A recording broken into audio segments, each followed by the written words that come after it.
ఇగో చూడుండ్రి కేకులు ఐస్ క్రీమ్లు చూస్తే పెద్దోళ్ళు కూడా చిన్న పిల్లల లెక్కనైతే మారిపోతారు కదా. నేను ఇలా మా పిల్లలకు మంచిగా అట్టి పండ్లతోని కేక్ అయితే చేసి పెట్టినుల్లా. ఇక అట్టి పండ్లతోని ఏవి చేసినా కానీ మా పిల్లలు అయితే మస్తు ఇష్టంగా తింటారు. మొన్న అట్టి పండ్లతోని నేను జ్యూస్ కూడా చేసిన కదా.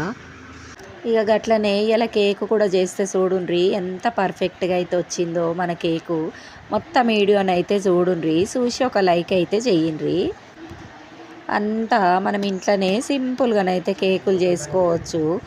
ముందు చూడుండ్రి గిట్లా ఒక జార్ తీసుకొని బ్రెడ్ అట్టి పండ్లు అందులో వేసుకొని మిక్సీ పట్టుకొని పక్కన పెట్టుకోవాలి.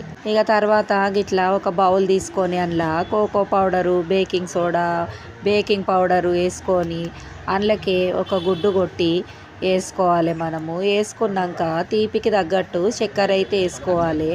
చక్కెర వేసుకున్నాక బాగా గిల్ల కొట్టేసి తర్వాత మనం అందులోకి కొన్ని పాలు అయితే పోయాలి. ఇక పాలు లేకుంటేనైతే ఆ కేకు నోట్లో పెట్టలేము. పాలతోనే మనకు మంచి రుచి అనేది వస్తుంది కేకుకు. ఇట్లా ఎంత మంచిగా కొడితే మన కేక్ అనేది ఎంత మంచిగా వస్తుంది అన్నట్టు. చూడుండ్రి తర్వాత ఇక మనం పట్టి పెట్టుకున్న అట్టి పండ్లలో ఇది కూడా వేసి మళ్ళీ ఒక్కసారి తిప్పాలి.